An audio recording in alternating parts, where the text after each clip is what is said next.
குமரா எங்கள் மனதோடு இருந்தாயே முத்து குமரா தாய் அன்போடு தனையேந்த முத்து குமரா உன் பெரும் தியாகம் மறவோமே பச்சை தமிழா மூடி மறைந்தாலும் குமரா எங்கள் மனதோடு நிகழ்ந்தாயே முத்து குமரா பகைமையில் சோகமும்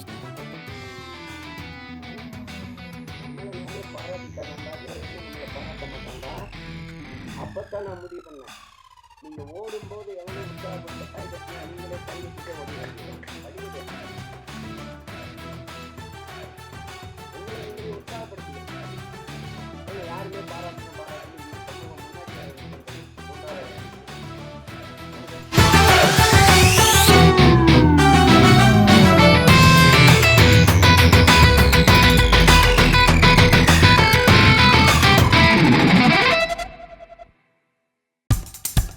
இப்போ நம்ம என்டர்டெயின்மெண்ட் ஆக போகுது பிளஸ்.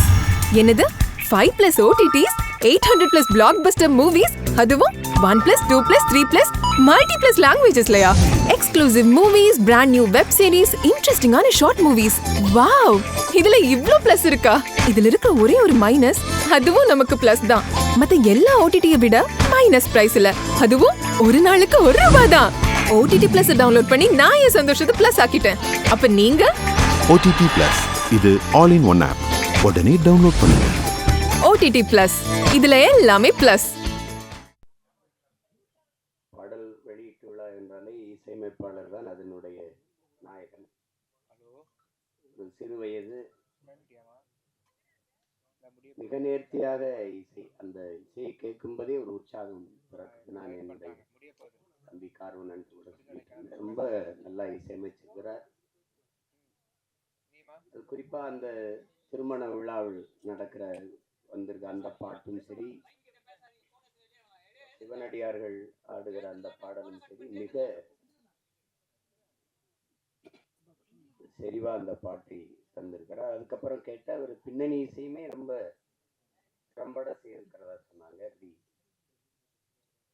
ஒரு இளம் வயதில் இவ்வளவு திறமை மிக்க ஒரு இசைக்கலைஞரை பார்ப்பது ரொம்ப வியப்பாகவும் பெருமையாகவும் இருக்கு. தம்பி இவன் சக்கரவர்த்திக்கு என்னுடைய அன்பும் வாழ்த்துக்களும். பாடலுக்கு மெட்டுக்கு எழுதுவது என்பது ஒரு எவ்வளவு கடினமானது என்பது தெரியும். இல்லை, என்னுடைய தம்பி ஏகாதேசி ரொம்ப இளம் வயதிலிருந்து நான் அறிவேன், என்னையும் அவன் அறிவான். கம்யூனிச இயக்கங்களில்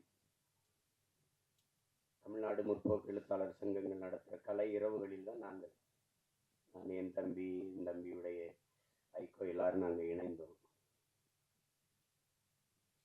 இணைத்தது ஒரு கொள்கை உறவு, அதை தாண்டி எங்களுக்கு ரத்த உறவு எல்லாம்.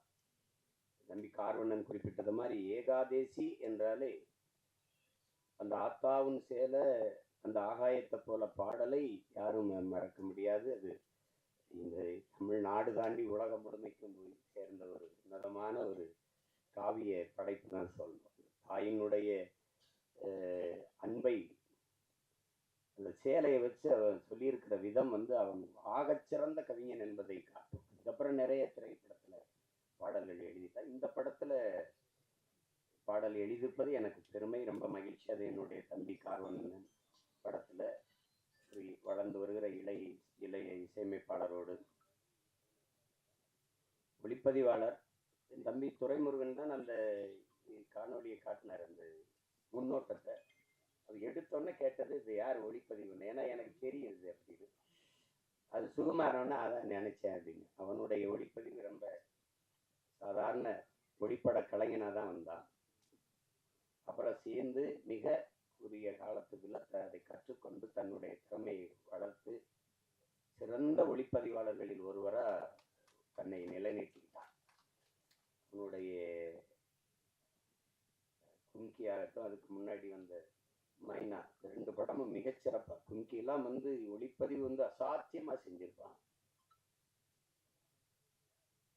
அது நிறைய ஆற்றலை வெளிப்படுத்தினா. அப்புறம் தம்பி சிவகார்த்திகேயன் நடித்த அந்த மான் கராத்தே அந்த படத்திலேயே அவன் ரொம்ப நல்லா இருக்கும், ரொம்ப நல்லா இருக்கும் ஒளிப்பதிவு. இதிலேயே பார்த்துருப்பீங்க, அந்த அதிகாலை அந்த ஒளியை உள்வாங்கி அவன் பதிவு செஞ்ச விதம், அந்த சூரிய ஒளியை உள்வாங்கி பதிவு செஞ்ச விதமெல்லாம் அவ்வளவு அழகா இருக்கும். அந்த காடுகளில் வயல்வெளிகளில் அவனுடைய கருவி பயணிச்சு போற இது அவ்வளவு தெளிவா இருக்கும். அது பேசிய தொகுத்து வழங்கியவர் கூட சொன்னாங்க, அவர் சுருக்கமா பேசிட்டாருன்னு. அவர் தான் மொத்தமாவே தன்னுடைய ஒளிப்பதிவு கண்களால பேசிட்டாரு. என்னுடைய தம்பி என்பதுல எனக்கு ரொம்ப பெருமை. அவன் தம்பினா சும்மா தம்பி இல்லை, சொந்தமான தம்பி. அவனுடைய அண்ணனும் ஒளிப்பதிவாளர், அவனும் நிழல் பட கலைஞனா, ஒளிப்பட கலைஞனா வந்து திரைப்பி மிகப்பெரிய ஒளிப்பதிவாளராக வந்து பல படங்களை செஞ்சு என் தம்பி ஜீவனுடைய தம்பி தான் என் தம்பி சுகுமார் அவர்கள். இப்போ இதில் நடித்திருக்கிற கலைஞர்கள் என்னுடைய அண்ணன் மனோஜ்குமார் அவர்கள் மிகச்சிறந்த வெற்றி படங்களை, மண்ணுக்குள் வைரம்னா அவரே ஒரு மண்ணுக்குள் வைரம் தான். முதல் படத்தில் அவ்வளவு ஒரு துணிவோடு ஒரு கதையை தொடுவதற்கு ரொம்ப துணிச்சல் வேணும். அதில் உங்களுக்கு தெரியும் எங்களுக்கு என்ன உறவு என்னன்ட்டு. ஆனால் அவர் எங்கள் அப்பாவிடமிருந்து வெளியில் வந்து மண்ணுக்குள் வைரம் படத்தை எடுத்து அந்த படத்தில் ரொம்ப சிறப்பாக இருக்கும். படம், உரையாடல், எல்லா கதாபாத்திரம்லாம். முதல் படத்திலே நடிகர் திலத்தை இயக்குறதுன்னா சாதாரண இல்லை என்ன. ஆமாம், எங்கள் அப்பா என்ன பாடுபடுவார் பசுமல்ல. முதல் மரியாதை எப்படின்னு தெரியாது, நான் தான் அதுக்கு எழுத்தாளர். என்ன சொன்னாலும் எங்கள் அப்பா வந்து உரையாடலை ஏற்றுக்க மாட்டாங்க. 2 பேருக்கு ரொம்ப நேரம் சண்டை நடக்கும். அங்கே நாற்காலியில் எங்கள் ஐயா என்னையே பார்த்துருப்பாரு. என் மேலே ரொம்ப அன்பு. என்னதான் ஐயா பிரச்சனை உனக்கு உங்கள் அப்பனுக்கு வந்து? இல்லைங்க, நான் என்ன எழுதி கொடுத்தாலும் அதை வேணாம்னு கிழிச்சு போட்டேன், தூர போட்டேன். என்ன நீ என்ன நினைக்கிற, நான் என்ன பேசணும்னு நினைக்கிறேன், எனக்கு சொல்லு, நான் பேசிட்டேன். அவ அது சொல்லிடுவோம். காட்சி நடந்து வரல இந்த இடத்துல எங்கள் ஐயா எங்கள் அப்பா என்ன ஓகே அப்படின்ட்டு போயிடுவாங்களா. வேலை சொன்னோன்னே எங்கள் ஐயா அந்த வேட்டியை தொடச்சிட்டு தேடுவோம். அப்புறம் நான் அந்த கூட்டத்தில் நிற்பேன், அப்படி பார்த்துட்டு ஓகே அப்படின்னு கேட்பார். ஏன்னா நான் நீ சொன்னது வந்துச்சா அப்படின்னு. ஓகே அப்படின்னு ஒரு 2-3 தடவை இது நடந்துகிட்டு இருக்கு. எங்கள் அப்பா கவனிக்கல. ஒரு தடவை நம்ம ஓகே சொன்ன பிறகு வேற யார்கிட்ட ஓகே கேட்குறாரு, யாரு அப்படின்னா அப்படி திரும்பி பார்த்தா கூட்டத்தில் நான் உடனே இங்க என்ன நடக்குது அப்படின்னு நான் ஒரு வருஷம் ஓட, எங்கள் ஐயா ஒரு வருஷம் ஓடி போயிடுச்சு. அப்புறம் அது மாதிரி அவருக்கு அந்த பெரிய மேதையை வந்து முதல் படத்துல இயக்குறது என்பது சாதாரண ஒரு பெரிய வாய்ப்பு. மண்ணுக்குள் வைரம்னா வைரம் தான். அதுக்கப்புறம் எங்கள் அண்ணன் எவ்வளோ வணிக படங்கள் எடுத்துட்டாங்க, பெரிய வெற்றி படங்கள் எல்லாம் கொடுத்துட்டாங்க. இப்படிப்பட்ட ஒரு படைப்பாளி இதில் நடிச்சிருக்காங்க. அப்புறம் எங்கள் அண்ணன் தேனப்பன் எவ்வளோ பெரிய படங்களை தயாரித்தாங்க. அவை தண்ணிலாம் எங்கள் அண்ணனுடைய தயாரிப்பு தான். இப்போ பார்த்தா எங்கள் அண்ணனை பார்க்குறதுன்னா நம்ம படங்களில் பார்த்துக்கிறது. இப்போ நடிக்க வந்துட்டாங்க. ஆனாலும் எங்கள் அண்ணனை வந்து அவர் குணத்திற்கும் அவர் படத்தில் நடிக்கிறது, வில்லனா நடிக்கிறாரு, சைக்க முடியல. எங்கள் அண்ணன் தான் வில்லனா எதுக்கு நடிக்கணும் அப்படின்ட்டு. அவ்வளவு நல்ல மனிதன். தேனப்பன் வந்து ஒரு சிறந்த தயாரிப்பாளர், சிறந்த நடிகரோட மிகச்சிறந்த நிர்வாகி. அதனாலதான் எங்க அண்ணன் கமலஹாசன்லாம் அவரை கூடவே வச்சிருந்தாப்புல. அப்படிப்பட்ட ஒரு திறமையான ஒரு மனிதர் எங்க அண்ணன் தேனப்பன் அவர்கள். அதுக்கப்புறம் எங்க ஐயா மகன் தொகுப்பாளர் சொன்னாங்க, உங்களுடைய தமிழ் ரொம்ப நல்லா இருக்கு அப்படின்னு. தமிழ் கடலின் மகன் வந்து தமிழ் பேசலைன்னா அப்புறம் என்ன இருக்குது சொல்லுங்க. எங்க அப்பா, நான் அப்பான்னு தான் சொல்லுவேன். அழைச்சா ஐயா ஐயா ஐயா நல்லா இருங்கய்யா, நல்லா இருங்கய்யா, என்னங்கய்யா அப்படின்னு. ஒன்றும் இல்லை ஐயா, படிக்கணுமையா, வாழ்க தமிழுடன். எல்லாரும் நம்ம வணக்கம் ஹலோ இதுதானே அழைப்பு எடுப்போம். நான் அழைச்சோன்னே நான் தானே தெரிஞ்சிடும், வாழ்க தமிழுடன் சொல்லுங்கய்யா அப்படி பேசுவோம். அவ்வளவு ஒரு அன்பு. தமிழ் கடல்னா தமிழ் கடல் தான். ஒன்று சொல்கிறேன், நானும் எங்கள் ஐயா மேனும், நான் தம்பி படம் இயக்குறேன். நாங்கள் எல்லாம் ஒன்றா பணி செய்கிறோம். அதில் கவி பேரரசு முத்தமிழ் பேரறிஞர் ஐயா வைரமுத்துக்கிட்ட பாடல் வாங்க போகிறோம் 2 பேரும் இல்லையா ஐயம்மனை. அப்போ இங்கே இருக்குது பிரசுபுரத்தில். அங்கே போய் உட்காந்து பேசிக்கும்போது நான் அறிமுகப்படுத்துகிறேன் ஐயாவோட பையன் அப்படின்னு. உட்காருங்க உட்காருங்கன்னு பேசிட்டு ஐயா சொன்னது ஞாபகம் இருக்கு வைரமுத்து அவர்கள். தம்பி, கம்பன் கூட அவன் எழுதின காப்பியத்துல கொஞ்சம் வரிய மறந்தாலும் மறந்திருப்பான், ஆனா அப்பா மறந்திருக்க மாட்டார் அப்படின்னு. இல்லையா? அவ்வளவு பெரிய அறிஞன் அவரு. தமிழ் கடல்னா சும்மா இல்லை. அப்படி ஒரு பேரறிஞருடைய பெரிய தமிழ் பொக்கிஷத்தினுடைய மகன் எங்களுடைய ஐயா மகன். எனக்கு எப்பவும் எங்க ஐயா மகன், அவருக்கு இப்போ நான் அராஜகன் தான். அதுக்கப்புறம் சொல்லணும்னா எங்க அண்ணன் எம்எஸ் பாஸ்கர் சொல்லி சிரிச்சுக்கிட்டு தான். இவன்லாம் ஏன்டா நடிக்க வந்தான்னு சில பேரை தோணும். எங்க அண்ணன் ஏன் இவ்வளவு நாள் நடிக்க வரலைன்னு தோணும். ஒரு பின்னணி கலைஞனாவே இருந்து திரைமறைவிலே தன் குரலாலேயே பல பேருக்கு நடிப்புக்கு உயிர் ஊற்றிய ஒரு மாபெரும் கலைஞன். ஒரு காலம் அவரை கைவிடாம கொண்டாந்து நம்ம முன்னாடி நிறுத்திடுச்சு. எந்த கதாபாத்திரம்னாலும் ஆக சிறப்பா செய்யக்கூடிய ஆற்றல் இன்னைக்கு தமிழ் திரையுலகில் எங்க அண்ணனுக்கு தான் இருக்கு. பல படங்களை சொல்லலாம். அது சிறிய கதாபாத்திரம் பெருசு அப்படிலாம் கிடையாது. அதுவும் ஒரு தவம். என் தம்பி சொல்லும்போது சிவாஜி மாதிரின்னு எங்க அண்ணன் கூச்சப்பட்டார். நாங்க உங்களை சிவாஜின்னு சொல்லல. அது மாதிரின்னா மாதிரின்னு எப்படின்னா அந்த ஈடுபாடு. உதாரணமா இப்ப எங்க ஐயா சொல்றேன். எங்க ஐயாவுக்கு பசுமன் படத்தில் நடிக்கும்போது அண்ணன் சிவகுமார உங்களுக்கு தெரியும், அது ஒரு பிசாசு. ராதிகா மேர தெரியும், அவங்க ஒரு பிசாசு. எல்லாருமே மிகச்சிறந்த கலைஞர்கள். அந்த திரையை உயிரா நேசிக்கிற ஒரு கலைஞர்கள். இதே எங்க அப்பா கண்ணன் ஐயா ஒளிப்பதிவு எல்லாம். இப்ப இவங்க என்னன்னா எப்ப படப்பிடிப்புனாலும் அதிகாலையில ஒரு 5 மணி, அதிகாலையில ஒரு 4 மணி அப்படி வச்சா இங்க இருந்து வண்டி போய் நாங்கெல்லாம் நிற்கும் போது ஒரு நாற்காலியை போட்டு ஒரு ஆள் உட்கார்ந்துருக்கோம். அது யாருன்னா எங்க ஐயா நடிகர் திலகம் அவர்கள் உட்கார்ந்துருப்பாங்க. தினம் கூச்சப்படுவாங்க, நம்ம இவ்வளவு முன்னாடி வந்தோம், அதுக்கு முன்னாடி வந்து உட்கார்ந்துருக்காருடா அப்படின்னு நினைச்சு இவங்க எல்லாம் கூடி பேசுறாங்க. எப்படியாவது நம்ம சீக்கிரம் அவருக்கு முன்னாடி ஒரு 5 நிமிஷமா அதுக்கு முன்னாடி வந்துடணும்னு. புரியுதா உங்களுக்கு? எல்லாரும் பேசி வச்சு வரும்போது அதே மாதிரி முன்னாடி நாற்காலி போட்டு உட்காந்துருக்காங்க. எல்லாரையும் ஐயக்கிய பிள்ளைகளா எனக்கு முன்னாடி நீங்க வந்துருவீங்களா அப்படின்னு. அந்த இதுல இத்தனை படம் நடிச்சும் அந்த ஈடுபாடு, அந்த முனைப்பு, அந்த ஆர்வம் ஒரு துளியும் குறையாத ஒரு மகனை நம்ம பார்க்கவே முடியாது திரையுலகில். அது மாதிரி இப்ப எங்க அண்ணனுக்கு என்னன்னா எந்த கதாபாத்திரம் கொடுத்தாலும் அந்த அர்ப்பணிப்பு முழுக்க உள்வாங்கி அந்த கதாபாத்திரத்தின் தன்மையோடு இணைந்து வெளிப்படுத்துகிற ஆற்றல் இன்றைய தலைமுறையில் எங்க அண்ணன் எம்எஸ் பாஸ்கருக்கு இணையா யாரும் இல்லை. அது சின்ன இப்ப நீங்க அண்மையில இப்ப ஓடிக்கொண்டிருக்கிற டூரிஸ்ட் ஃபேமிலி அந்த படத்தை பார்த்தீங்கன்னா கூட அந்த அந்த பையனை தம்பி சசியை இவர் கொடுமைப்படுத்துறாருங்கும் போது நம்ம கோபமா வரும். அவன் நிற்கும் போது அவன் நான் கேரளா மலையாளின்னு சொன்னது இல்லை, நான் இலங்கையிலேருந்து வந்திருக்கேன், இல்லை தமிழன்னு சாவி எடுத்துக்கிட்டு வண்டிடு சேவ் பண்ண போகணும் அப்படி வரல.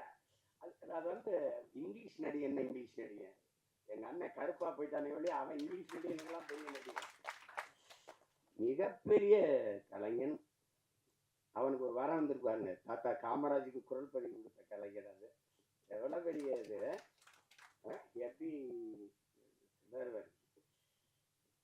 இதெல்லாம் இன்னும் எனக்கு நான் ஒரு தாய் குழந்தையோட யா என் புருஷன் இப்படி போலீஸ் பிடிச்சிட்டு போயிடுச்சா, ஏன் பிடிச்சிட்டு போனாங்க, சும்மா பிடிச்சிட்டு போயிருக்க மாட்டாங்களே, இல்லை சாராயம் தானே பாத்தியா, சாராயம் தானே யா என் குடும்பம் கிடமா அதுனா சேச்சே போப்போ போப்போ. அதெல்லாம் கொலைகார போய் கொலை பண்ணா அவனை மன்னிக்கலாம், ஒரு குடும்பம் தான் போகும். சாராயம் குடிச்சாட்டா ஊரே நாசமா போயிடும், போப்போ உடனே மன்னிக்க முடியாது அப்படிம்பாரு. அதெல்லாம் அது அந்த அவர் என்ன உடல் மொழியில நடிச்சாரோ அதே அளவுக்கு தன்னுடைய குரல் வளர்த்தால குரல் நடிப்புல போய் பொறுத்து பேசுறதுங்கிறது குரல் கலைஞர்கள்ங்கிறது சாதாரணம் கிடையாது. அப்படி எண்ணற்ற படங்களுக்கு உயிர் கொடுத்த மகன் இன்னைக்கு திரையில நம்ம பாக்குறோம். நானே எங்க ஐயா மேனும் பேசிட்டு இருந்தாலும் ஒரு 15-20 வருஷத்துக்கு முன்னாடி வந்திருக்க கூடாதா அப்படின்னு. அது அவ்வளவு பெரிய அற்புதமான ஒரு கலைஞன் எம்எஸ் பாஸ்கரன்னா. அவர் இந்த படத்துல நடிச்சிருக்கிறார், அது என் தம்பியோட இயக்கத்துல. இப்ப என்ன கேட்கிறார், நீ ஏன்டா எனக்கு வாய்ப்பே கொடுக்கல, நான் படம் எடுக்கிற நிலைமையிலையான்னா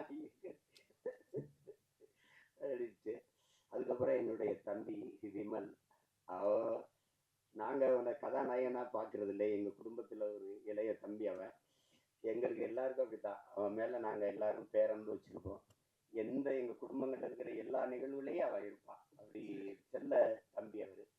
அவனுடைய வெற்றி, அவனுடைய வளர்ச்சியில் எங்களுக்கெல்லாம் பெரும் ஆர்வமும் பெரும் மகிழ்ச்சியும் இருக்குது. இன்னும் அவனுக்கு களவாணி மாதிரி படம் வரணும், இருந்தாலும் அவனுக்கு வாகை சுடவா மாதிரி படம் நிறைய வரணுங்கிறத என்னோட இது. அந்த படத்தில் என் தம்பி சற்குணமும் இன்னும் அவனுக்கும் அந்த மாதிரி ஒரு படம் வரணும். என் தம்பி விமலுக்கும் அவ்வளவு சிறந்த ஒரு படம். அது பல விருதுகளை எல்லாம் வென்றது. ஒரு வாழ்வியலை இந்த வறண்ட நிலப்பகுதியில் வாழ்கிற செங்கல் காலவாயில் இருக்கிற அந்த மக்கள், அந்த பிள்ளைகளின் கல்வி, எவ்வளோ சிறந்த படைப்பில் நடிச்சு அந்த தம்பி இதில் கதாநாயகன் நடிச்சிருக்கிறார். சாயா அவங்க எங்கள் அண்ணன் பொண்ணு. அவங்க மறந்துருப்பாங்க, ஒரு தடவை எங்கள் அண்ணன் மகள் நடிச்சுக்கிட்டு இருக்காவா அறிமுகப்படுத்தினார் யார் கண்ணன். நாங்கள்லாம் ஒரே குடும்பம். அதில் நம்ம வீட்டு பொண்ணு நம்ம படத்தில் நடிச்சிருக்கிறது பெருமை. அடுத்து சேஷ்விதா அவங்க கேட்டேன். அவங்க பேர் கனிமொழின்னாங்க. அவங்க இப்போ சேஷ்வதா ஏதோ பேரை மாற்றி வச்சுருக்காங்க. தமிழ் எப்படி அழியுதுன்னு கேட்டிங்கன்னா இப்படி தான் கனிமொழின்னு ஒரு பேரை மாற்றி வைக்கிறது. அப்படி தான் என்ன பண்ணுறது, ரெயின்போன்லேயே தமிழ் எழுதுணுன்னு சொல்கிற நிலைமையில இல்லை. அதெல்லாம் நம்ம மொழியில் பேர் வச்சுக்கிறது கூச்சப்பட வேண்டியது இல்லை. நீங்கள் நல்ல பேர், அதெல்லாம் உங்கள் பேர் கனிமொழி அவர்கள்.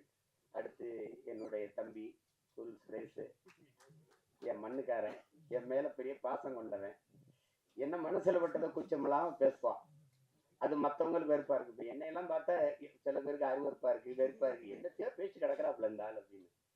அது மாதிரி தான் அது அவனுடைய இயல்பு. அவனுடைய இயல்பு.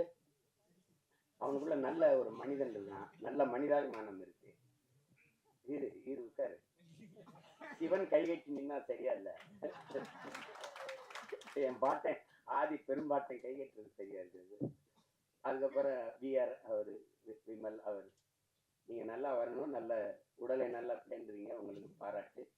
நீங்க அதை தொடர்ச்சியா செய்யுங்க. இன்றில் என்றாவது சரியான வாய்ப்பு வந்துடும். என் தம்பி அருண் விஜய் தெரியுமா, OMCல நாங்கெல்லாம் பயிற்சி எடுப்போம். அப்ப அவன் நல்லா உடலை வச்சிருப்பான். வாய்ப்பு சரியா வரலை. நான் சொன்னேன், நீ இதை மட்டும் சரியா செஞ்சுக்கிட்டே இரு, ஒரு நாள் நீ சரியான இடத்துக்கு வந்து வென்றுவாங்க. அதே மாதிரி அவனுக்கு படம் அடிச்சிட்டான்.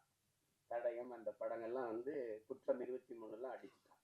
அதனால அதை மட்டும் சரியாகுது. உங்களுக்கு ஒரு சான்று இருக்காருங்க சார். எனக்கு எங்கள் அண்ணன் சரத்குமார் அண்ணன் தான் கூப்பிடுவேன். நாங்கள் ரொம்ப நெருக்கம். விண்ணூர்தி நிலையத்தில் சந்தித்தோம். இப்போ பொன்னியின் செல்வன் வெளியாயிடுச்சு. வணக்கு இந்த வயசுல ஐஸ்வர்யா ஜோடி கேட்குது அப்படின்னு பொறாமேடா. அவர் சார் டே உடலை நல்லா வச்சுட்டான், எந்த வயசுலையும் சாதிக்கலாம்டா. அதை தான் எல்லாருக்கும் சொல்றாங்க. நம்பிக்கையோடு இருங்க, சாதிக்கலாம். அப்புறம் எல்லாரையும் சொல்லிட்டேன். தம்பி புவன் படத்தொகுப்பாளர். அதுக்கப்புறம் அம்மா ஆதிரா அவர்கள், அவங்க எங்கள் ஊர் பொண்ணவங்க, பாண்டிச்செல்வி அவங்க. அவங்கள இன்னைக்கு பார்த்தாலும் அந்த மருது படத்தில் 2 கையிலையும் கம்பெடுத்து சுத்துறதா காட்சி தான் எனக்கு ஞாபகத்துக்கு வருது. ரொம்ப அருமையான பெண்மணி. நமக்கு தமிழ் திரையுல கிடைச்ச ஒரு இயல்பான முகம், இயல்பான நடிப்பை வெளிப்படுத்தக்கூடிய ஒரு திறமையான கலைஞர் அவங்க. அவங்களுக்கு என்னுடைய அன்பும் வாழ்த்துக்களும் எல்லாரையும் சொல்லிட்டு நினைக்கிறேன். என் தம்பி சுகுமார் இருக்கான். அவ திரையுலகத்தை தாண்டி நடிப்பு, இதை தாண்டி என் மேல அன்பு கொண்ட ஒருத்தன். அவனுக்கு மொழி இனப்பற்று அதிகம்.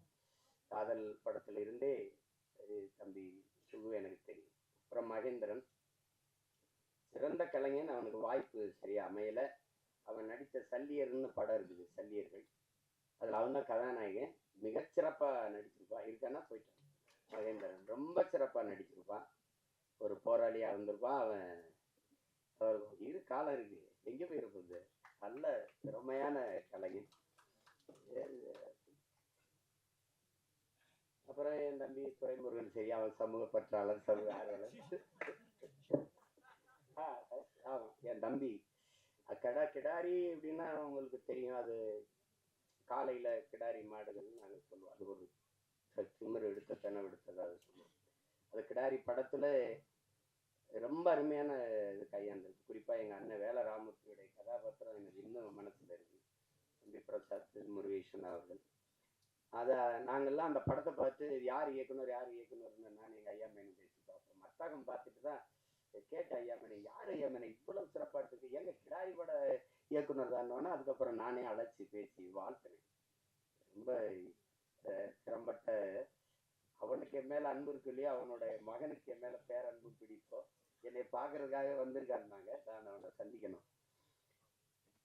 இது எல்லாரையும் சொல்லிட்டேன். என்னுடைய தம்பி கார்வண்ணனை சொல்லணும். நாங்க அவர் எந்த திசையில் இருந்தார், நான் எந்த திசையில் இருந்தேன்னு தெரியல. ஆனா எங்களை ஒரு ஒரு உணர்வு இணைக்குது. அது எங்களுடைய மொழி இனப்பற்று. அப்போ அவர் எடுத்த படங்கள், இப்போதானே படம் பார்க்கும்போது அவர் பெட்டிக்கடை முதல் படம், அதுவும் கிராமத்தில் நடந்த அனுபவத்தில் எடுத்திருக்கார். அதுக்கப்புறம் தமிழ் குடிமகன், அது என் தம்பி துறை சொன்ன மாதிரி ஒடுக்கப்பட்ட தமிழ் சமூகத்தினுடைய நிலையை, இன்றைக்கு அந்த நிலை இருக்குது அப்படிங்கிறத படம் எடுத்தார். என்னுடைய தம்பி சேரன் அவர்கள் நடிச்சிருந்தாங்க. ரொம்ப அருமையான படம். நான் திரையில் பார்க்க முடியல, தொலைக்காட்சியில் தான் அந்த பார்த்தேன். அதை பார்த்துட்டு நான் பாராட்டி வாழ்த்து அறிக்கையெல்லாம் கொடுத்தேன். ரொம்ப சிறப்பாக இயக்கியிருந்தார். அது உரையாடல்கள், திரைக்கதை, போக்கு எல்லாமே மிக நேர்த்தியாக இருந்தது. அடுத்தது இப்போ இந்த படம் மிக சிறப்பாக வரும்னு நினைக்கிறேன். அது தொடர் ஒரு பிரச்சனையை, அந்த பிரச்சனையை பயந்து தான் அதை சரி செய்ய முடியாமையே போயிருக்கு. அது ஒரு சமூகத்தில் இருக்கிற பெரிய அவலம் தான். சில இதை பேச ஒரு மறந்துடும் இல்லையா. சரி, மேல்பாதி மங்கலத்தில் கோயிலுக்குள்ள விடலைன்னா நமக்கு எதுக்கு பிரச்சனைன்னு நினைக்கிறாங்க. ஓட்டுக்காக நிற்கிறவன் தான் அதை சிந்திப்பான், நாட்டுக்காக நிற்கிறவன் அதையெல்லாம் சிந்திக்க முடியாது. நீ போட்டா போடு, போடலைன்னா போ, சரி எதுவா அதுதான். உலகத்துல என் அன்பு சொந்தங்கள் உங்களுக்கு சொல்லுவேன், உலகத்தில் சாதித்த எல்லோரும், இந்த உலகத்தை இவ்வளவு பெரிய மாறுதலுக்கு கொண்டு வந்த எல்லோரும் தன் மனச்சான்று வழிகாட்டுதலின்படி நடந்தவன் தான் இவ்வளவு பெரிய மாறுதலை கொண்டு வந்திருக்கான். நீங்க சின்ன சமரசம் செஞ்சாலும் அது சரியா வராது. வெளியில என்ன சொல்றா, நீங்க ஒவ்வொருத்தனும் என்ன சொல்றான், உலகமே உன்னை இது செய் என்று சொன்னால் சரியில்லை என்று பட்டால் செய்யாத, உலகமே செய்யாதே என்று சொன்னால் சரி என்று பட்டால் செஞ்சிரு. அதுதான் கோட்பாடு. அதை தான் நம்ம செய்யணும். விவேகானந்தர் நமக்கு என்ன கற்பிக்கிறார், எதற்காகவும் உண்மையை விட்டு கொடுத்துறாரு. ஆனா உண்மைக்காக நீ எதையும் விட்டு கொடுக்க. இதே வெவ்வேறு வடிவத்தில், ஒவ்வொரு வடிவத்தில் ஒவ்வொரு தத்துவ ஞானிகளும் மேதைகளும் சொல்லி வந்திருப்பாங்க. ஆனால் இதே தான் எங்க தலைவர் என்ன சொல்றார், நாம் சாகலாம், சாதாரணமானவர்கள், ஆனால் சத்தியம் தோற்றதாக சரித்திரத்தில் செய்தி இல்லை. நாம் சத்தியத்தின் பக்கம் நிற்கிற சத்தியத்தின் மக்கள் நாம் வெல்லுவோங்கிறதுல அது எனக்கு தான் சொல்றாங்க. பதில் அந்த மாதிரி நம்ம எதிர்க்கும். நபிகளே என்ன சொல்றாரு, அநீதியை கண்டு அச்சம் இல்லாமல் துணிந்து எதிர்ப்பவன் எவனோ அவனே உண்மையான ஜிகாத்துங்கிறார். நீதியும் தெரிஞ்சிருச்சு, அப்ப எதிர்க்கணும்.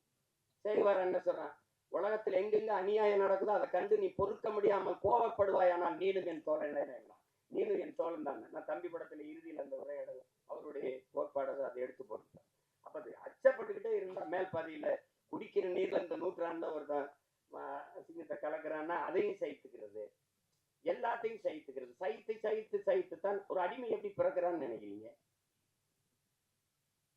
அடிமை எப்படி பிறக்கிறான்? அநீதியை கண்டு எதிர்க்க துணிவில்லாதவன் அதை சகித்துக் கொள்கிறான், தொடர்ந்து சகித்துக் கொள்கிறவன் அடிமையாகிறான். இவ்வளவுதான் அடிமையின் பிறப்பு.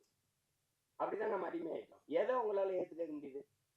ஊழல் தெரியுது, லஞ்சம் தெரியுது, மணலி விற்கிறான் தெரியுது, சாரங்காச்சி விற்கிறான், கஞ்சா வின்னு கொக்கைன் எல்லாம் விற்கிறான் தெரியுது, ஆனால் கேட்க முடியாது. இதுதான் இது காரணம் பயம். அதே எங்க தலைவர், இந்த மரணம் என்ற ஒன்றுக்கு பயப்படுவதாலே இந்த மானுட சமூகம் பல்வேறு துன்ப துயரங்களை தூக்கி சுமக்குதுங்கிறாங்க. எதுக்கு பயப்படணும்? நான் உயிரோடு இருக்கிற வரை சாவு என்கிட்ட வராது. நான் சாகும்போது நான் உயிரோடு இருக்க மாட்டேன், மரணம் கிட்ட வரும்போது உயிரோடு இருக்க மாட்டேன். எதுக்கு பயப்படணும்? பயப்படுறதுனால ஒருத்தர் நீண்ட நாள் வாழ்ந்துருவானா நம்ம எல்லாம் பயந்துட்டே இருக்கலாம். அர்த்தமற்றது. பயம்ங்கிறது கோழைகளின் தோழன், அது வீரனுக்கு எதிரி. அது எங்களுக்கு அஞ்சுவதும் அடிபணிவதும் தமிழன் பரம்பரைக்கு கிடையாதுன்னு தான் எங்க தலைவர் எங்களை வளர்த்துருக்காரு. அது கிடையாது. அதுல ஒரு இயக்குனரா நீங்க என் தம்பி கார்வண்ணனை பாக்குறீங்க. அவர் படம் என் தம்பி துறை பார்க்கறதுக்கான நேரம் வாய்க்கல. இந்த 3 பாடல்கள், அவர் எடுத்த முன்னோட்டம், அவர் சொல்லுகிற செய்தி, அதுலயே தெரியுது அவர் எதை தொட்டு எதை சொல்ல போறாரு அப்படின்னு. இங்க ஒண்ணு நீங்க கவனிங்க, மதம் மாறிக்கொள்ளக்கூடியது, ஆனா மொழியும் இனமும் மாறிக்கொள்ள முடியாது. அது அடிப்படையில நீங்க புரிஞ்சுக்கணும். மதத்தையும் தாண்டிய ஒரு புனிதம் இருக்கு, அதுதான் மனிதன். அதை யாரும் இவர்கள் தேடுவதும் இல்லை, போறதும் இல்லை. இஸ்லாமியருக்கு ஒரு உயிர், கிறிஸ்தவனுக்கு ஒரு உயிர், இந்துக்கு ஒரு உயிர் என்று கிடையாது. எல்லா உயிரும் யாரு மேல கீறினாலும் ரத்தம் ஒண்ணுதான். ஆக மொத்தம் இப்ப நீ நானும் 10 மாதம் தான் நம்ம தாத்தா பட்டுக்கோட்டை பாடினது நிலைன்னு வச்சுக்கணும். இதுதான் இங்க இருக்கிற பிரச்சனை. எல்லாருக்கும் எல்லா மதங்களையும் மனிதன் இருக்கு, எல்லா மதங்களையும் சிக்கல் இருக்குது. இதை கடந்து போய் இந்த உலகத்துல எல்லாரும் மனிதன் கொள்வதற்கு, இத்தனை உயிர் அழிப்பதற்கு எத்தனை விதமான ஆயுதங்களை கண்டுபிடிக்கிறான். ஆனா அந்த ஆயுதங்களை எல்லாம் வெல்லுகிற ஒரு ஆற்றல் அவன்கிட்ட இருக்கு, அதான் பேரன்பு. அந்த அன்பால எல்லா ஆயுதங்களையும் வீழ்த்த முடியும். அதுதான் இன்னைக்கு நீங்க உலகத்துல என்ன பாடுனா, புதியதொரு உலகம் செய்யும் கெட்ட போரிடும் உலகத்தை வேரோடு சாய்ப்பவன் பண்ணது எந்த ஆட்டம் புரட்சி பாவலன் தான். அவனுடைய பேரனும் பேத்திகளும் கெட்ட போறனால வேரோட சாஞ்சிச்சு ஈழத்துல. அதானே அது சிக்கல். அந்த மாதிரி நேரத்துல இறுதி போர்க்கட்ட சூழல்ல என் தலைவன் இருந்து நான் வந்த பிறகு தொடர்ச்சியா பேசி சிறைப்படுத்தப்பட்டேன். யாருமே எனக்கு நெருங்க பயந்தாங்க. 1 ஆண்டுகளுக்கு மேல சிறையிலே இருந்துட்டேன். அப்ப அந்த நேரத்துல ரொம்ப சோர்வு. அப்ப என்னை தேடி ஒருத்தர் படம் எடுக்கணும்னு வர்றாருல, ஒருத்தர் வேற வந்தவர். அவர் அதுக்கு முன்னாடி 2 படம் எடுத்துக்காரு. என்னோட படம் எடுக்கணும்னு அந்த மனநிலையில படம் இருக்கலாம். ஆனா என்னோட வந்தது அவர் ஆறுதலா இருந்தது. அப்ப பேசும்போது அது காரணம் அவர் சொன்னார் மாதிரி நான் கத்தி கதறி வெடிச்சு இந்த உதாரணமா இந்த ஈழ படுகொலை எப்ப பேசி சிறைப்பட்டோம். அது கவனிச்சிருக்காரு ஒருத்தர் இப்படி பேசிருக்காருன்னு அந்த ஈர்ப்பு. அவர் திருநெல்வேலி இருக்காரு, நான் சிவகங்கையில இருக்கேன். எங்க 2 பேரையும் ஒரு இடத்துல சேர்த்த பிறகு இந்த படத்துக்கு இந்த இதுக்கு சம்பந்தம் இல்லை, இந்த பாடல்கள் சம்பந்தம் இல்லை. ஆனாலும் நீங்க தெரிஞ்சுக்கணும், ஒருத்தருக்கு இந்த பாடலுக்கு சம்பந்தம் இருக்கு. விழி மூடி மறைந்தாலும் முத்துக்குமரா, எங்கள் மனதோடு நிறைந்தாயே முத்துக்குமரா,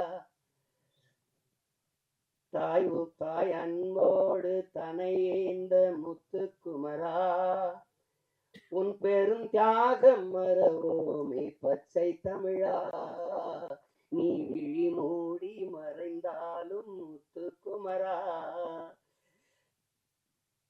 எங்கள் நீ மனதோடு நிறைந்தாயே முத்துக்குமரா, பகைமையும் துரோகமும் தாய் மண்ணை சூழ, பாவிகள் கூட்டமோ நம்மை வந்து ஆள, எரிமலையாயடவே மறந்திங்கு போக, எரி பொறியில் எலியாய் தமிழனும் நோக, மனம் பொறுக்காமல் சென்னறுப்பாலே உனை தீண்டியே எம் உணர்வையே எரிய வைத்தாயே நீ. இந்த பாட்டு பாருங்க. விழி மூடி மறைந்தாலும் முத்துக்குமரா, எங்கள் மனதோடு நிறைந்தாயே முத்துக்குமரா. இந்த பாட்டு ஆண்ட பரம்பரை இங்கு மாண்டு போவதோ, ஆள பிறந்தவன் இன்று அடிமையாவதோ, வீர தமிழினம் இங்கு வீழ்ந்து போவதோ, வீணர் கூட்டம் இங்கே நம்மை ஆள்வதோ, எங்கள் இனத்தை அழிக்க துடிப்பவன் எவன், எரிமலையாற்றில் குளிக்க நினைப்பவன் அவன். இந்த பாட்டு தலைமகனே எம் பிரபாகரனே, தலைநகரே திரிபுவன மலையே. இந்த பாடல்கள் இன்னைக்கு தமிழ்நாட்டுல எல்லா இடங்களையும் ஒலிக்குது. எங்களுடைய இன உணர்வுள்ள மக்கள் கூட்டங்கள்ல இது பரவலா கேட்கப்படுது. எங்களுடைய கட்சி பாடல்ல இது கொள்கை பாடல்ல பரப்பப்படுது. இந்த பாட்டை 2010ஆம் ஆண்டு இதை தயாரிச்சு நாங்க செய்யறோம். இது தம்பி இசைவேந்தன் ஒரு தம்பி எழுதின பாட்டை என்னுடைய அன்பு மைத்தனர் கவிதாஞ்சனை வச்சு இந்த பாடல்களை பதிவு செஞ்சோம். அதுக்கு அன்றைக்கே 10 லட்சம் ரூபாயை செலவழிச்சு இந்த பாட்டை பதிவு செய்து கொடுத்த தம்பி தான் என்னுடைய ஆர்வீர் தம்பி காரணம் அவர்கள். அவனுக்கு இந்த மொழி மீதும் இனத்தின் மீதும் இருக்கிற பற்றுக்கு இதுவே உங்களுக்கு ஒரு சான்று. நாங்க 2 பேரும் இணைந்தோம் அப்படின்னா மொழி அழிந்தால் இனம் அழிந்து விடும். தமிழ் இல்லைன்னா தமிழர் இல்லை, தமிழர் என்ற இனம் இல்லைன்னா நாடு இல்லை, எவ்வளவுதான். இங்க எல்லாரும் தமிழ் தேசிய அரசியல்னா ஒரு தீண்டத்தகாத வார்த்தை போலவும் வேற்றுக்கிற சொல்வோரும் மொழி காக்க, இனம் காக்க, மண் காக்க, மண்ணின் வளம் காக்க, மண்ணின் மக்களின் நலம் காக்க, அந்த மக்களின் மானம் காக்க ஒரு அரசியல் இருக்கு. அந்த அரசியல் தான் தமிழ் தேச அரசியல். இதெல்லாம் தேவையில்லைன்னா இது தேவையில்லை. அதான் சொல்றாங்க, இது தேவை. எங்கள் முன்னவர்கள் கே.ஆர்.பி. விஸ்வநாதனோ, அண்ணல் தங்கவோ, மறைமலையடிகளோ, அல்லது சிவானந்தமோ, சிங்காரவேலரோ, ரெட்டமலை சீனிவாசனோ, ஐத்தியாச பண்டிதரோ, மாப்போசியோ, சீபா ஆதித்தனாரோ வரும்போது அவனுடைய பேரன் சீமான் நிக்கிற புறச்சூழல் இல்லை. அன்னைக்கு காவிரியில் தண்ணி கேட்டா அடிச்சு விரட்டல, அன்னைக்கு கச்சத்தையை பறித்து கொடுத்து சுட்டு 840 மீன் ஒன்று சுட்டு போடல, நீத்தேன் இருக்கும், பூமி தாய் ஈரக்கொலை அறுக்கல, அணுவுல ஸ்டெர்லைட் இப்படி நச்சு ஆலைகளை நிறுவி எங்களை கொல்லல. எதை தேடினாலும் இந்த அரசியல் தேவைப்படுது. தேவைதான் கண்டுபிடிப்பின் தான். இந்த அரசியல் வேணுமா, ஜெயிக்குமா ஜெயிக்காதா, அதை விட தேவையா தேவையில்லையா, அதுதான் கோட்பாடு. அந்த அடிப்படையில் நாங்க இணைந்து பணி செய்தோம். என் தம்பி என்னோட ஒரு தம்பியா, உணர்வால இணைந்தாலும் உறவான ஒரு உயிரான தம்பியா, எனக்கு முதன்மை தளபதியா களத்துல நின்னா என் தம்பி கார்வண்ணன். அவன் நாங்குநேரி தொகுதியில 2016ஆம் ஆண்டு நாங்க 234 சீமா போடுறாப்புல 234 பேர் முதல்ல இருக்கானா கட்சியிலேன்னு கேட்டாலாம் இருக்கு. இப்ப மறுபடியும் போட போறானா தனிச்சுன்னு கேட்கிறாலும் இருக்குது.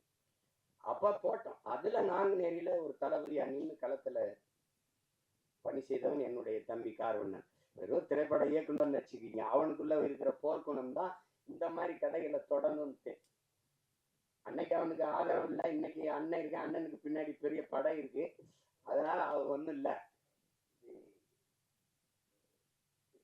திரையரங்கு கிடைக்குமா கிடைக்காதான்னு ஒரு அச்சப்படுற சூழல்ல நம்மளை தள்ளி விட்டுருக்காங்க. அதெல்லாம் மாறும். அதுக்கு ஒரு காலம் வருது. காலம் வரும் என்று காத்திருந்த தலைவனின் பிள்ளைகள் இல்லை, எங்களுக்கான காலத்தை உருவாக்கிய தலைவனின் பிள்ளைகள் நாங்க. எல்லாரும் நீரின் போக்குல நீரில் நீங்கினவங்க இருக்கான், நெருப்பாற்றில் நீங்கியவன் எங்கள் தலைவன், அவன் பிள்ளைகள் நாங்க. இதெல்லாம் ஒண்ணும் இல்லை. உங்களுக்கு எல்லாருக்கும் சொல்றதுக்கு முன்னாடி எனக்கு ஒரு தடவை பேசும்போது பேச்சுவாக்கில் சொல்றாப்புல, இந்த சாவு மனிதன் இந்த மரணம் ஒன்று பயப்படுறதுனாலதான் எல்லா சிக்கலையும் எதிர்கொள்ள வேண்டியது இருக்குதுன்னு ஒரு தடவை சொல்லிடுறாரு. திருப்பி தம்பி போறான் திருப்பி அப்படிங்கும்போது ஒரு தடவை சொல்றாரு, இது சாக துணிஞ்சிருங்க, எல்லாம் உங்களுக்கு சாதாரணமாயிருந்து. ஏன்னா சாக பயந்தவன் தரித்திரமாகிறான், சாக துணிஞ்சவனே சரித்திரமாகிறான். சான்று சாக்ரட்டிஸ் மரண தண்டனை விதிச்சாச்சு, அது குப்பியில விஷத்தை ஊற்றி வச்சாச்சு, 1 மணி நேரம் கழிச்சு குடிக்கலான்றான். யாரு? விஷத்தை ஊத்தினவன். வச்சு கை எடுக்கிறது எடுத்து குடிச்சிடறதுல, சாவுக்கு பயப்படல. 1 மணி நேரம் கழிச்சு குடிக்கலான்றான், உங்களுக்கு அவகாசம் கொடுக்குறோம், எடுத்து குடிச்சிடறதுல. அதனாலதான் அவன் சரித்திரத்தில் அவனுக்கு இடம். உங்களுக்கு புரியுது நினைக்கிறேன். பகத்சிங் மன்னிப்பு கடிதம் எழுதி கொடுத்தா விட்டுறேங்கிறான் தூக்கி சண்டனையில. ஆளுநருக்கு கடிதம் போகுது, பகத்சிங் அனுப்புறான். மன்னிப்பு கடிதம் தான் பகத் கேட்டான்னு நினைச்சு பிரிக்கிறாப்ல. பிரிச்சா போய்த்துக்கிறா, நீ தூக்குல போட சொல்லியிருக்க, அதை ஏற்க முடியாது. நான் உனக்கு அரசியல் போர் செஞ்சிருக்கேன், அதனால என்னை துப்பாக்கியில சுட்டு கொண்டு, இல்லைன்னா பீரங்கி வச்சு என் நெஞ்ச பிளந்து கொண்டு, தூக்குல போடாத. ஏன்னா அப்படிதான் உங்களுக்கு அதை படிச்சுட்டு அவனுக்கு வேர்த்துச்சு, மிரண்டுட்டான். அதனாலதான் சரித்திரத்தில் அவனுக்கு இடம். உங்களுக்கு புரியுதுன்னு நினைக்கிறேன். இவர் நண்பர்கள் சொல்றாங்க, பகத் நீ வெளியில வா, நம்ம இன்னும் வீரியமா போராடலாம், ஒரு மன்னிப்பு கடிதம் தானே எழுதி கொடுத்துட்டு வந்துருன்ட்டு. பகத் சொல்றான், எல்லாரையும் போலதான் எனக்கும் வாழணும்னு ஆசை இருக்கு, ஆனால் நான் வெளியில வீரியமா போராடுவதை விட இந்த மரண கயிற்றை துணிஞ்சு முத்தமிட்டன்னா பகத்தை போல வீரமிக்க மக்களை இந்த மண்ணின் விடுதலைக்கு பெற்றுத்தர வேண்டும் என்று எண்ணற்ற தாய்மார்கள் விரும்புவாங்க, அதனால நான் இந்த தூக்கு கயிறை முத்தமிடுறேன். ஆனாலும் பகத்துக்கு அந்த வீரமிக்க மரணத்தை வெள்ளக்காரன் தர சரியா இல்லை, சம்மதிக்கல. தூக்குதான் தூக்குல போடும்போது அவன் கேட்கிறான், நீ ஏன்டா அந்த காலத்தை ஏன்டா நீ துப்பாக்கியில சுட சொன்ன, ஏன் பீரங்கில சுட்டு கொள்ள சொன்ன? இல்ல, என் உடலிலிருந்து கடைசி உயிர் துளி பிதுங்கி வெளியேறுகிற வரை என் தாயிலத்தை என் கால்கள் தொட்டுக்கொண்டே இருக்கணும், அதுக்குத்தான் நான் என்னை துப்பாக்கியில சுடுன்னு சொன்னேன்றான். திருப்பி தூக்குல போடும்போது அந்த கருப்பு அங்கி போட்டு போடுவாங்க, பிளாக் மாஸ்க், 2 பேர் தான் எடுந்தேன், ஒன்னு பகத்சிங் இன்னொன்னு சதாம் ஹுசேன். உங்களுக்கு தெரியும் நிறைய எடுறான்ட்டான் பகத்சிங், அந்த கருப்பு துணி எடுறான்ட்டான். எடுத்துட்டு போட சொன்னேன், ஏன்னா அந்த விழி பிதுங்கி என் உயிர் வெளியில கசிந்து போற கடைசி நொடி வர துளி வர என்னுடைய கண்கள் என் தாய் மண்ணை பார்த்துக்கிட்டே சாகணும்டான்னா. அதனாலதான் பகத்சிங் இன்னைக்கு நம்ம சரித்திரத்தில் இருக்கான். சேய்வராவை சுடுறதுக்கு எதிரி நிறுத்தும் போது இப்படி குறி வைக்கிறான். அப்படி குறி வைக்கும் போது, டியர் காம்ரேட், நீங்க என் நெத்திக்கு குறி வைக்கிறீங்கன்னு நினைக்கிறேன், கொஞ்சம் இடது பக்கமா வாங்க, இப்ப சுடுங்கன்னுட்டான். அதனாலதான் சேய்வரா இடம் உங்களுக்கு. அப்ப மரணத்துக்கு பாய்ந்தவெல்லாம் உங்களுக்கு திரு விவேகானந்தர் சொல்றாருல, வரலாற்றில் எப்போதும் வீரர்களுக்கு தான் இடம். அடிமைகளுக்கு இடம் இருந்திருக்கு, ஏன் ஏழைகளுக்கு கூட வரலாற்றில் இடம் இருந்திருக்கு, கோழைகளுக்கு ஒருபோதும் வரலாற்றில் இடம் இருந்தது இல்லை. அதனால இதுக்கெல்லாம் பயந்தா ஒன்றும் இல்லை. அப்ப அந்த துணிவுல தான் என்னுடைய தம்பி இந்த கருத்தை துணிஞ்சு எடுத்து படத்துல பதிவு செய்கிறார். அவருக்கு என்னுடைய பாராட்டுக்கள். அவன் என் தம்பிக்கு இருந்த இந்த திரையுலக மேல இருந்த பற்று வெளிப்படுது பாருங்க. அவனே தயாரிச்சு, அவனே இயக்கி, அதுல ஒரு கதாபாத்திரத்தில் நடிச்சு, தொடர்ந்து இது தமிழ் குடிமகனும் அவருடைய தயாரிப்பு தான், அவருடைய இயக்கத்துல இது பண்ணியிருந்தார். இப்ப அந்த முயற்சியை நான் முழுக்க பாராட்டுறேன். என் தம்பி கார்வண்ணனுடைய படைப்பு என்பது என்னுடைய படைப்பு. நானே இயக்கியது போல ஒரு மகிழ்ச்சி, எனக்கு ஒரு உற்சாகமும் ஒரு பெருமையும் இருக்கு. அந்த படம் உறுதியாக வெல்லும். உலகெங்கும் இருக்கிற என் உயிர் சொந்தங்கள் என் தம்பிக்கு நல்ல ஆதரவு கொடுத்து இந்த படத்தை மாபெரும் வெற்றி படமாக மாற்றணும். அதுதான் அது. ஏன்னா அரிய படங்கள் தவிர்க்கப்பட்டது. ஒரு நல்வாய்ப்பா இன்னைக்கு உங்களுக்கு அயோத்தி, இந்த டூரிஸ்ட் ஃபேமிலி, இந்த மாதிரி படங்கள்லாம் மக்களால் ஏற்கப்பட்டுருச்சுங்கும் போது மனசு ஒரு நிறைவாக இருக்கு. இப்போ என் தம்பி சூரியோட மாமன் இதெல்லாம் நல்லா ஓடுதுங்கிறாங்க. கேட்டுக்கிருவேன் ஒவ்வொரு தடவை, ஐயா மேன் அது பார்த்தியலா, ஐயா மேனை பார்த்தியலா. நாங்கள் 2 பேரும் அராஜகம், இந்த மலையாளத்தில் ஒரு படம் வந்திருக்கு, அதில் இருக்கு, ஓடிடியில் பார்த்துருங்க அப்படி அந்த மாதிரி நாங்கள் ஒருத்தருக்கு ஒருத்தர் பரிமாறிக்கிறது. ஏன்னா இவங்கெல்லாம் சொல்கிறாங்க, நீங்கள் வேற தளத்துக்கு போயிட்டும் இதை நேசிச்சுன்னு, காதலிச்ச பொண்ணு வேற ஒருத்தனை கல்யாணம் பண்ணிட்டு போனாலும் நல்லா இருக்கணும்னு வாழ்த்துற மாதிரி தான் இது. இது ஒன்றும் செய்ய முடியாது. எங்க அண்ணன் எனக்கு சொல்லும்போது, திரைக்கலை பேச்சு ரெண்டும் இராணுவத்தின் வலிமை மிக்க 2 படைப்பிரிவு, இடையே ஒன்றையோ கைவிட்டக்கூடாது, நீங்க 2ஐயும் செய்யணும்னு. ஒன்றை செய்ய 2ஐயும் செய்யணும் தான் நினைக்கிறேன். அதை என் தம்பிக்கே திரையரங்கு கிடைக்காதுன்னு பயப்பட்டான்னா எனக்கு என்ன ஆகுதுன்னு நீங்க யோசிச்சுக்கிறோம். அது கடினம். அதனால படம் எல்லா தம்பியிலும் எடுக்கிறாங்க, படை கட்டத்தான் பெரிய யாரும் இல்லை. அதனால இந்த வேலையே எனக்கு சரியா இருக்கு. என் தம்பிகள் அதை செய்யட்டும். ஆனால் இதை பார்த்து ரசித்து வாழ்த்துறது அது என்னுடைய பொறுப்பு. இங்கே என் தம்பி கார்வன் சொன்னா, நம்மளை நாம பாராட்டலை யாருன்னு. அது சொல்லி சீசர் சொல்றான், நீ அடுத்தனை உன்னை எந்திரிச்சு உன் தகுதியை பாராட்டுற வர பொறுத்திருக்காதரா, நீயே எந்திரிச்சு பேரறிவிப்பு செஞ்சிரு, நான் ஆக சிறந்தவன் அப்படின்னு சொல்லிருந்தான். அதனால இப்ப எங்க அண்ணன் MS பாஸ்கரை நாங்க பாராட்டல, யார் பாராட்டுவா? இப்ப என் தம்பி கூல் சுரேஷ் அவனே பேசிட்டான். ஆனா நீங்க என்ன நினைக்கிறீங்க, அவனை பைத்தியக்கார மாதிரி பாக்குறீங்க. இதுதான் பிரச்சனை. எங்க அப்பா பாருங்க, எங்க அப்பா பாருங்க, பசும்பன் படத்துக்கு பாட்டு இசைக்கிறது முதல்ல ரகுமான் அவர்கள் தான் இசை. அவன் 2 பேரும் வண்டியில போயிட்டு இருக்கேன், எங்க அப்பாவே வண்டி விட்டாங்க. அதுல சொல்லுக்குள் வார்த்தையை சுருக்கி விட்டு சூத்திரவாரி கண்ணனுடைய ஆகாயத்தின் மறுபக்கத்தையும் அவருக்கு பார்க்க திரும்பி வருது, திருப்பி எழுதி. அப்ப இப்படி நம்மளை நாமளே பாராட்டி பேசிக்கிறது நல்லாவா பாருக்கு? கேட்கறவங்க ஒரு மகனே, நம்மளை நாமே பாராட்டிட்டாதான்டா, வேற எவனும் நம்மளை பாராட்ட மாட்டான்டா. அப்பத்தான் நான் முடிவு பண்ணேன், நீங்க ஓடும் போது எவனும் உற்சாகப்படுத்த கைதட்டலாம், நீங்களே கைதட்டிட்டே ஓடிட வேண்டியதுதான், வழி கிடையாது. உங்களை நீங்களே உற்சாகப்படுத்திக்கிறணும். இல்லைன்னா யாருமே பாராட்டணும் இந்த சமூகம் முன்னாடி வரவனுக்கு தான் கைதட்டும், 3வது வரவனுக்கு கைதட்டாது. அவன் சொல்றாங்க, முன்னாடி வந்தவனுக்கு 1வது வந்தவனுக்கு கைதட்டுற, அவன் வெற்றி கழிப்பிழைப்பா, நீ கைதட்டுறதே அவன் காதுல விழாது. ஆனால் 3வது வந்தவன் முதுகுல தட்டி கொடு, அவன் மரணம் வரைக்கும் உன்னை மறக்க மாட்டாங்கடா. அதான் முக்கியம். அதனால நம்ம பிள்ளைகளுக்கு ஒன்று இருக்கு, தோல்விங்கிறது ஒரு பெரிய தோல்விதான் வெற்றியின் தாய். தோல்வியே சொல்லுது, என்னை தொட்டு விட்டு போனவன் தோற்றதாக வரலாற்றில் செய்தி இல்லையா? எளிதில் வென்றவனின் மீதை மலரை விட மெல்லிதா இருக்கும், தோற்று வென்றவனின் மீதை இரும்பை விட கடினமா இருக்குன்றான். அதனால அது ஒரு சிக்கல் இல்லை. இந்த படத்தை பொறுத்த வரைக்கும் அதுல என் தம்பி அவன் சொல்ல வந்த செய்தி, அதை எடுத்துக்கிட்ட செய்திக்கே ஒரு பாராட்டு, அந்த துணிவுக்கு ஒரு பாராட்டு. இல்லைன்னா நீ சீமானின் தம்பியா இருந்து பயனே கிடையாது. அதனால உனக்கு பாராட்டு. உலகமெங்கும் இருக்கிற நம் உயிர் சொந்தங்கள் நல்ல திரைப்படத்தை ரசிக்கக்கூடிய, ஏற்று பாராட்டக்கூடிய, கொண்டாடக்கூடிய மக்கள், இங்கே நல்ல திரைப்படங்களை கொண்டு போய் சேர்த்த செய்தியின் தூதுவர்கள் இருக்கிறார்கள். இங்கே ஊடக உறவுகள் எல்லாம் மதிப்புமிக்க பெருமக்கள் எல்லாம் இருக்கிறாங்க. அவர்களுக்கெல்லாம் சிறந்த படத்தை பாராட்டி கொண்டு போய் சேர்க்கணுங்கிற பொறுப்பும் கடமையும் உள்ளவர்கள். உறுதியாக இந்த படத்திற்கு பேராதரவு கொடுப்பார்கள். என்னுடைய தம்பி தன்னுடைய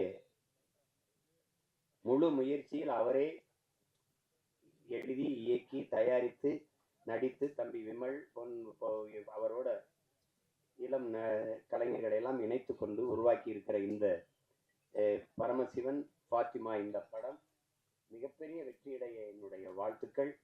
அதிலே கலை இயக்குனராக பணிபுரிந்த என் தம்பி வீரசமர், ஒளிப்பதிவாளர் என்னுடைய தம்பி சுகுமார், குறிப்பாக இசையமைப்பாளர் தீவன் சக்கரவர்த்தி, என்னுடைய தம்பி கவிஞர் ஏகாதேசி, எல்லோருக்கும் என்னுடைய அன்பும் வாழ்த்துக்களும். என்னுடைய ஆறுயிர் இளவல் என் அன்பு தம்பி இசைக்கு காரணன் அவர்களுக்கு என்னுடைய உள்ளம் நிறைந்த அன்பும் வாழ்த்துக்களும். படத்தின் வெற்றிக்கு என்னுடைய வாழ்த்துக்கள். உங்கள் அனைவருக்கும் என்னுடைய அன்பும் வணக்கமும் நன்றி. இப்போ உங்க என்டர்டெயின்மெண்ட் ஆக போகுது plus 5+ OTT 800+ blockbuster movies 1+, 2+, 3+, multi+ languages exclusive movies, brand new web series, interesting ஆன short movies, இப்படி நிறைய பிளஸ்.